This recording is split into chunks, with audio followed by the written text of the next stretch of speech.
2023వ తారీఖున కొత్తపేట గ్రామంలో ఎన్ఆర్ఈజీఎస్ నిధుల నుండి 20 లక్షల రూపాయలతో నూతన గ్రామ పంచాయతీ భవనానికి శంకుస్థాపన చేసుకున్నాం. ఆ రోజు ప్రారంభమైనటువంటి భవనము గత వారం రోజులలో నిర్మాణం పూర్తి అయిపోయిన తర్వాత అధికారులకు మేము సమాచారం ఇవ్వడం జరిగింది. సార్ ఇది అయిపోయింది అని. వాళ్ళు కూడా మధ్య మధ్యలో వస్తున్నారు, చూస్తున్నారు, పోతున్నారు. అది కంప్లీట్ అయిపోయిన తర్వాత 17వ తారీఖు పెట్టుకుందామని అధికారులే దానికి డేట్ నిర్ణయించారు. దానికి సంబంధించి స్థానిక ఎమ్మెల్యే గారికి, ఎంపీ గారికి, ఎమ్మెల్సీలకు కూడా వాళ్ళు సమాచారం ఇవ్వడం జరిగింది 17వ తారీఖున. ఆ రోజు సమాచారం ఇచ్చిన తర్వాత ప్రారంభోత్సవానికి సకల అంగులతో ఏర్పాట్లు చేసుకున్న తర్వాత మళ్ళీ సాయంత్రం 16వ తారీఖున సాయంత్రం రేపు క్యాన్సల్ అని చెప్పింది. ఆ రోజు పోస్ట్పోన్ చేసుకుని మళ్ళీ నెక్స్ట్ ఎప్పుడు సార్ అంటే మీరు ఒకసారి ఎమ్మెల్యే గారి దగ్గరికి రండి, కలవాలి అంటే మేము ఇద్దరమై కూడా పర్సనల్గా ఎమ్మెల్యే గారిని కూడా ఇన్వైట్ చేయడం జరిగింది. దానికి 20వ తారీఖు వస్తున్నారు. మళ్ళీ అధికారులే ఫోన్ చేసి 22వ తారీఖు పెట్టుకుందామని చెప్పారు. దానికి ప్రోటోకాల్ పరంగా కూడా మీరు ఆర్డీఓ గారిని ఒకసారి, డిఆర్ఓ గారిని ఒకసారి సంప్రదించారంటే ఆర్డీఓ గారి దగ్గరికి వెళ్ళడం జరిగింది, డిఆర్ఓ గారి దగ్గరికి వెళ్ళడం జరిగింది. వాళ్ళు ఇచ్చినటువంటి ప్రోటోకాల్ ప్రకారమే మేము ఈ కార్యక్రమంలో శిలాపలకాల ఏర్పాటు నుంచి మొదలు పెడితే ప్రారంభోత్సవాన్ని కూడా అన్ని స్టెప్ బై ప్రోటోకాల్ లీగల్గానే చేస్తున్నాం. ఇలాంటి తరుణంలో నిన్న రాత్రి 10 గంటలకు మన Kothur sub division deputy engineer గారు ఫోన్ చేసి 10 గంటలకు రేపు సార్కి ఎమ్మెల్యే గారికి వీలు అవ్వట్లేదు అంటండి, రేపు వద్దంట 27వ తారీఖు తర్వాత డేట్ ఇస్తా అంటున్నాను. ఎందుకంటే సార్ 27వ తారీఖు తర్వాత అంటే 31 తర్వాత మాకు 10 కాలం అయిపోతుంది కదా, ఇబ్బంది అవుతుందేమో, మళ్ళీ ఎలక్షన్ కోడ్ చూడొచ్చే అవకాశాలు ఉన్నాయి సార్, ఇబ్బంది అవుతుంది కదా అంటే లేదండి ఇబ్బంది అయితే సార్కు టైం లేదంటే సరే సార్ మాకు ఇప్పటికైనా సరే ఇది 3వ సారి కదా, మేము ఇప్పటి కూడా రద్దు చేసుకోవడానికి సిద్ధంగానే ఉన్నాం, మా కిరీటమే కింద పడదు. సరే మీరు ఎమ్మెల్యే గారిని, ఎంపీ గారిని ఇద్దరిని కోఆర్డినేట్ చేయండి, ప్రతిసారి మేము ఎమ్మెల్యే గారికి, ఎంపీ గారికి పోస్ట్ అంటే బాగుండదని స్థానిక డి గారికి చెప్పడం జరిగింది. డి గారు చెప్పిన తర్వాత అధికారులకు చెప్పకుండా ఫోన్ స్విచ్ ఆఫ్ చేసుకుని ఈరోజు పొద్దున లేసేసరికి ఉదయం 6 గంటల వరకు 6 లోపలనే పోలీసు వారు వచ్చి మమ్మల్ని ముందస్తుగా అరెస్ట్ చేయడానికి వచ్చినామని చెప్పి మేము అప్పటికి అరే నేను ఒక గ్రామానికి ప్రజాప్రతినిధిని, నన్ను ఎందుకు అరెస్ట్ చేస్తున్నారంటే లేదు ఇక్కడ మీరు ప్రారంభోత్సవం చేస్తే అలజడులు అయ్యే అవకాశం ఉంది. ఒక ప్రజాప్రతినిధిగా గ్రామంలో జరిగినటువంటి అనేక అభివృద్ధి సంక్షేమ విషయాల్లో కావచ్చు, గ్రామంలో జరుగుతున్న చిన్న చిన్న పంచాయతీలు ఎక్కడున్నా ఏ సాంప్రదాయం గత ఇప్పుడే కాదు పంచాయతీ వ్యవస్థ వచ్చినప్పటి నుంచి, స్వాతంత్రం వచ్చినప్పటి నుంచి కూడా సర్పంచ్ అన్నట్టు ఉంటేనే పంచాయతీలు కానివ్వండి, అభివృద్ధి కానివ్వండి సక్రమంగా చూసుకుంటారు. అట్లాంటి సర్పంచ్ని నన్నే ఎందుకు అరెస్ట్ చేస్తున్నారు, ఏ లెక్కనే మీరు అరెస్ట్ చేస్తున్నాం అంటే మీకు ప్రోటోకాల్ ప్రకారం లేదు అని చెప్పి మాకు కంప్లైంట్ వచ్చింది, మేము చేస్తున్నాం. చేస్తున్నా అన్నప్పుడు మీరు వద్దండి ఈరోజు వద్దు తర్వాత చేసుకుందాం అంటే సరిపోతుంది కదా, మీరు మమ్మల్ని అరెస్ట్ ఎందుకు చేయాలనుకుంటారు, రద్దు చేయమంటే రద్దు చేస్తాం కదా అని నేను చెప్పడం జరిగింది వచ్చినటువంటి ఎస్ఐ గారికి, ఆ పోలీసు అధికారులు. చెప్తే లేదండి మిమ్మల్ని అరెస్ట్ చేయాలండి అంటే దీన్ని బట్టి చూస్తే మనకి ఏమవుతుందంటే ఈ కొత్త ప్రభుత్వం వచ్చి 45 రోజులు, ఈ రోజుకు 45 రోజులు జరుగుతుంటే అంటే పేరుకు ప్రజాపాలన అంటున్నారు, ప్రజాప్రతినిధులని పక్కకు చూస్తేనేమో ప్రజాప్రతినిధుల మీద అరాచకమైనటువంటి ధోనితోటి ఈ ప్రభుత్వం పోతా ఉన్నది. అంటే ఈ 45 రోజులలో కేవలం ప్రజాపాలనలో వచ్చినటువంటి ప్రజాప్రభుత్వం, ప్రజాపాలన వచ్చినటువంటి ప్రజాప్రతినిధుల మీద ఈ షాద్నగర్ నియోజకవర్గంలో ఇప్పటికీ ప్రజాప్రతినిధుల మీద మన స్థానిక మా కేశంపేట స్థానిక ఎంపీపీ గారి మీద కూడా ఒక కేసు చేయడం జరిగింది.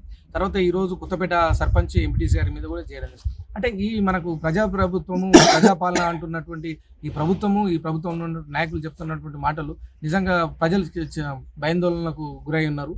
కాబట్టి ఎందుకంటే ప్రజాపాలనలో ప్రజాప్రతినిధులకే దిక్కులేదు, సామాన్యుని పరిస్థితి ఏంటో అని చెప్పి మా ఒక గ్రామంలో పొద్దు నుంచి మాకు వచ్చినప్పటి నుంచి ఇక్కడి వరకు కూడా ఫోన్లు వచ్చినప్పటి నుంచి ఇప్పటిదాకా అసలు గ్యాప్ లేకుండా ఫోన్లు చేయడము, అందరూ బాధపడడం, ఏంటి మా పరిస్థితి ఏంటి, అసలు మేము కోరుకున్న మార్పు ఇదేనా అంటే ప్రజాప్రతినిధులు తీసుకుపోయి పోలీస్ స్టేషన్లో పెడితే మా గోడు వినేది ఎవరు, మీరే పోలీస్ స్టేషన్లకు పోయినాక మా ప్రజల పరిస్థితి ఏంది, మేము ఎన్నో ఆశలతోటి మార్పు కోరుకుంటే మేము కోరుకున్న మార్పు ప్రజాప్రతినిధులను జైలు పాలు చేయడమా, లేకుంటే ఉన్నటువంటి స్థానిక నాయకులు ఎప్పుడు కోరుకుంటే అప్పుడు, ఎప్పుడు అనుకుంటే అప్పుడు ఆ రకంగా వెళ్తారా అంటే ఎప్పుడైనా సరే మేము ప్రోటోకాల్ డిఆర్ఓ గారిని కలిసినాము, డిప్యూటీ గారిని కలిసినాము, ఈ గారిని కలిసినాము. ఇంకొక కోసం మేరకు ఏంటి అంటే మేము ఇక్కడ పోలీస్ స్టేషన్కి వచ్చిన తర్వాత తెలిసిన విషయం ఏంటి అంటే స్థానిక ఈరోజు ఉన్నటువంటి మా కేశంపేట పంచాయతీ ఏఈ గారు, ఎంపీడీఓ గారు లీవ్ పెట్టుకున్నారంట ఈరోజు. అంటే ఈరోజు ఎంపీ గారు వస్తారని తెలుసు, ఎమ్మెల్యే గారు వస్తారని వాళ్ళకి ఎప్పుడు సాటర్డే తెలుసు. అంటే నిన్న సండేనే ఉన్నది, సాటర్డే ఈరోజు లీవ్ పెట్టుకోవాలి అంటే సాటర్డే రోజు పెట్టారు. అంటే అధికారులు ఇప్పుడు ఉన్నటువంటి ప్రభుత్వంలో ఉన్నటువంటి నాయకులు ముందే కుమ్మక్కైపోయి సోమవారం నాడు దీన్ని ఎట్టి పరిస్థితుల్లో మేము అడ్డుకుంటాము అని చెప్పి వీరు ప్లాన్ చేసుకుని ముందస్తుగా మొన్న సాటర్డే రోజే ఈరోజు లీవ్ పెట్టుకొని ఈరోజు మమ్మల్ని అరెస్ట్ పాలు చేసి, నేను ఇప్పటికైనా సరే ప్రభుత్వంలో ఉన్నటువంటి నాయకులే కావచ్చు, ప్రభుత్వంలో నియోజకవర్గంలో ఉన్నటువంటి నాయకులే కావచ్చు, ఎవరైనా సరే అంటే మేము కేసులకు బేసులకు బెదిరేటటువంటి పార్టీ కాదండి. మాది తెలంగాణలో BRS party, TRS party, Telangana party. అంటే ఉద్యమం చేసి తెలంగాణ తెచ్చుకున్నాం, మళ్ళీ ఒక ఉద్యమం చేసి ఇలా సామాన్య మానవులను కానీ ప్రజాప్రతినిధులను కానీ ఈ రోజు నుంచి ఈ ఉద్యమం ఇక్కడ నుంచే స్టార్ట్ చేసుకుంటూ పోతాం. కానీ ఇక్కడ ఎన్ని కేసులు పెట్టినా మమ్మల్ని ఈ రోజు ఇక్కడ నుంచి మీరు 100 రోజులు రిమైండ్కి పంపించినా మేము అదే బెదలేదు. మాకంటూ అంటే నియోజకవర్గానికి ఒక ఎమ్మెల్యే బాస్ అయితే ఒక గ్రామానికి ఒక సర్పంచ్గా నేను బాస్ అండి. అంటే నా యొక్క పరిధిలో నా హక్కులను నా విధులను కాలరాసే విధంగా ఇప్పుడు తీసుకున్నటువంటి పోలీసు వారు తీసుకున్నటువంటిది కావచ్చు, పంచాయతీ డిపార్ట్మెంట్ కావచ్చు, స్థానిక నాయకులు కావచ్చు, ఎవరైనటువంటి నా హక్కులను నా విధులకు ఒక నవీన్గా నా హక్కులు భంగ కలిస్తే నేను ఊరుకుంటా. ఒక సర్పంచ్గా నన్ను అరెస్ట్ చేస్తాను, నన్ను అంచివేస్తానంటే మాత్రం ఎట్టి పరిస్థితుల్లో వణికేది లేదు, బెదిరేది లేదు. ఇది మరింత రెట్టించు ఉత్సాహం తీసుకొచ్చి నా ప్రజలను కాపాడుకుంటూ, సమాజంలో వ్యవస్థని కాపాడుకుంటూ, రాజ్యాంగబద్ధంగా చట్టబద్ధంగా ఇట్లాంటి విషయాల మీద ఖచ్చితంగా ఎప్పటికప్పటికి మేము ఖండిస్తూనే ఉంటాం, వ్యతిరేక వైఖరి అవలంబిస్తూనే ఉంటాం, వీళ్ళకి నిరసనలు చెప్తూనే ఉంటాం. వీళ్ళకి బుద్ధి వచ్చేదాకా ఈ ప్రభుత్వానికి బుద్ధి వచ్చి ప్రజలంతా మనం రాష్ట్రానికి మొత్తం నేను ముఖ్యమంత్రిని, నియోజకవర్గం మొత్తం నేను ఎమ్మెల్యేని, అంతా నా ప్రజలు అనుకునేటట్టుగా నాయకులు తయారయ్యేటట్టుగా మేము వాళ్ళని ట్రైన్ చేస్తాం. వాళ్ళకి ట్రైన్ లేక ఇలా రాజకీయ నాయకులకు వచ్చి ఇట్లాంటి అల్జలు సూచించే అవకాశం చేస్తున్నారు. కాబట్టి వాళ్ళకి లేదేమో చిన్న స్థాయిలో మేము ఉన్నప్పటికీ కూడా ప్రజలలో నిత్యం ఉండేవాళ్ళం. అంటే ప్రజల ఉన్నటువంటి ఆలోచన విధానం ఎట్లుంటుంది, ప్రజలు ఏ రకంగా ముందుకు పోవాలి, ప్రజలు ఎట్లయితే సస్యశ్యామలంగా ఉంటారో ఆ రకంగా మాకు పూర్తి స్థాయిలో అవగాహన ఉన్నది. ఒకసారి నేను 5 సంవత్సరాల నుంచి సర్పంచ్గా చేస్తున్నా, మా ఊర్లో అడగండి, అంటే నా పార్టీలో కానీ అవతల పార్టీ నాయకులే అడగండి ఎంత కాంట్రవర్సీ క్యాండిడేట్ ఎట్లుంటాడు అని. కాంట్రవర్సీకి తావు లేకుండా, విభేదాలకు తావు లేకుండా, ఆ పార్టీ ఈ పార్టీ అనకుండా, కులం వర్గం వర్ణం అనేది లేకుండా అందరిని కలుపుకుపోయేటువంటి నాయకులను మమ్మల్ని తెచ్చి ఇక్కడ కూసబెట్టి మమ్మల్ని ఏదో అణచివేతతో చేసుకోవడం నిజంగా సిగ్గుచేటు.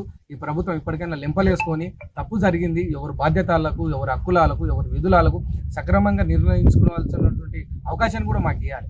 మేము కూడా 100% ఎమ్మెల్యే కానీ రెస్పెక్ట్ చేస్తాం, ఎంపీ కానీ చేస్తాం, ముఖ్యమంత్రి కానీ చేస్తాం.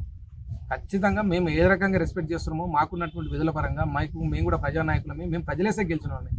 కాబట్టి మా విధులని, మా హక్కులని భంగం కలిగిస్తే మాత్రం ఎట్టి పరిస్థితుల్లో మేము ఉపయోగించబోయేది లేదు. దీని మీద మాకు కూడా మానవ హక్కుల సంఘానికి పోతాం, కలెక్టర్ గారు కూడా కంప్లైంట్ చేస్తాం. ఏ రకంగా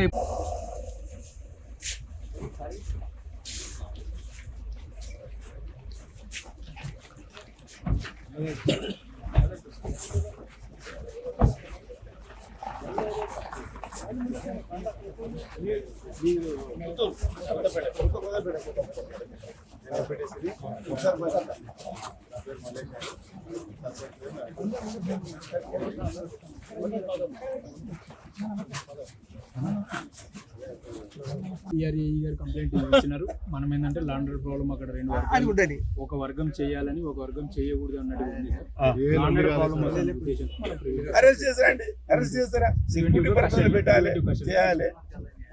తీసుకొచ్చి ఒక సర్పంచ్ మీరు పోలీస్ స్టేషన్ అంటే ఎంత వేగానికి చాలా తప్పు. అది కాదు సార్, నేను చేయగలను. నేనంటే వానికి లా అండ్ ఆర్డర్ అవుతుందో ఏమైతే ఇంకర్ విషయం. ఎవరు ఆస్తుంది, గవర్నమెంట్ ఆస్తా, పిఆర్ డిపార్ట్మెంట్ వాళ్ళకి హ్యాండ్ ఓవర్ చేసింది, మాకు హ్యాండ్ ఓవర్ చేయలేని వాళ్ళే చెప్తారు. హ్యాండ్ ఓవర్ చేయండి, వాళ్ళకి కంప్లీట్ అధికారమే కదా. మరి ఇప్పుడు మీరు బైరంపల్లి చేయించారు, లాలపేట చెప్పి ఎవరైనా హ్యాండ్ ఓవర్ చేసిరా? లేదు, అది కాదు సార్.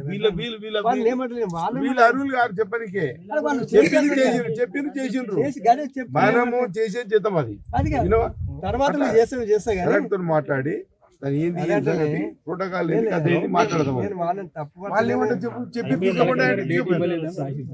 డేట్ ఇవ్వకపోతే ఆయన ఆస్తి డేట్ ఇచ్చేందుకు, ఆయన ఆస్తి అయితే డేట్ ఇవ్వాలి కదా. మిమ్మల్ని ఏడమంటున్నట్టే మీరు అడుగురు డీని, మీరు ఏం డాక్యుమెంట్స్ మీ ఆఫీసర్స్ అడుగురి అంటే దానికి మీరు ఇప్పుడు అడుగురు. ఇల్లు కడతాం, ఇల్లు పూజ చేసేటప్పటికి ఎన్నో ఇన్కంప్లీట్ వర్క్స్ ఉంటాయి. Just sarpanch is the responsibility of the gram panchayati any person also in village. అటువంటి పరిస్థితిలో మీరు సర్పంచ్ చేయాలంటే మీకు తలవంపులు, మాకు తలవంపులు, ప్రజాస్వామ్యానికి తలవంపులు, ఇవన్నీ ఈ పద్ధతి కాదు. ఎంత ఈ తమాషా అనుకుంటున్నా ఏమవుతుందో. మేము ఈ ఇష్యూ ఏం చేస్తామంటే నెక్స్ట్ పార్లమెంట్ ఉంది 31 తారీఖు, దాంట్లో మీకు క్వశ్చన్ చేస్తాం. వినవా, మీకు ఏం జరుగుతుంది వేరే విషయం, మీరు ఇంటికా మనకు పొలాలంటే భక్తం అది వేరే విషయం. కానీ మీకు సరే మీరు అంత పూర్తి లోతుకు వెళ్ళలేదు, మీకు లోతుకు వెళ్ళవలసిన స్టేజ్లో కాదు. మీకు అది తెలుసా, చెప్పారు చేసారు. ఎన్ఆర్జీఎస్ ఫండ్ కింద ఇప్పుడు మార్నింగ్ నేను చెప్పినా కదా మీకు, కొత్తపేట గ్రామ పంచాయతీ కేశంపేట మండలం షాద్నగర్ కాన్స్టిట్యున్సీ, ఇక్కడ పెద్ద గడబడి జరుగుతున్నది.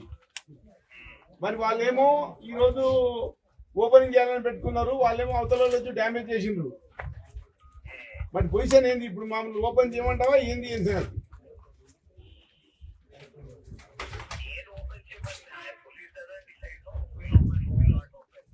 మీరు మనకు సెక్యూరిటీ ఇవ్వాలి కదా. We're the ready to open, that's why.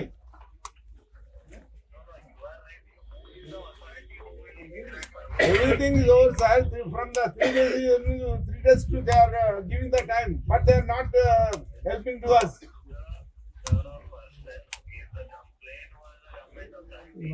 Who is the responsibility of the person? Who is the he is the EE, he is the CS? Huh?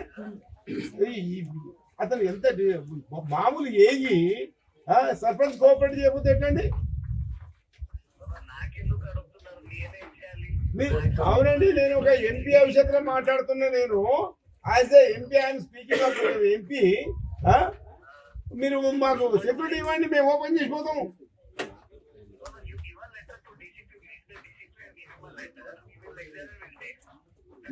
మేము వాట్సాప్ లెటర్ పంపిస్తామండి. ఇప్పుడు డీసీపీకి మీకు డీసీపీ వాట్సాప్ లెటర్ పంపిస్తాం.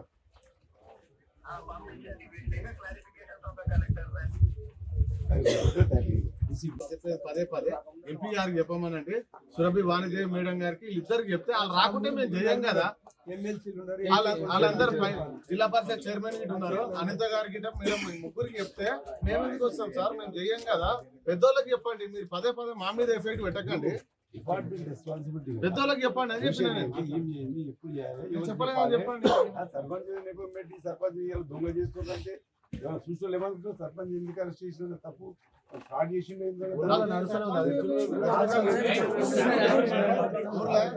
ఊర్లో 4,000 జనాభా sir లేదు కాబట్టి MP వచ్చింది. ఏం ఆధారం ఉండదు నీకు?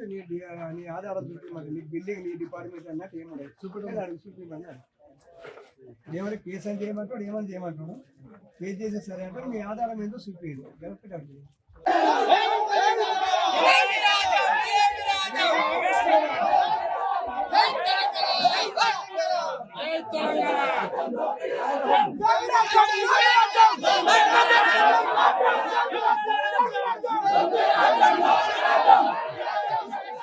Don't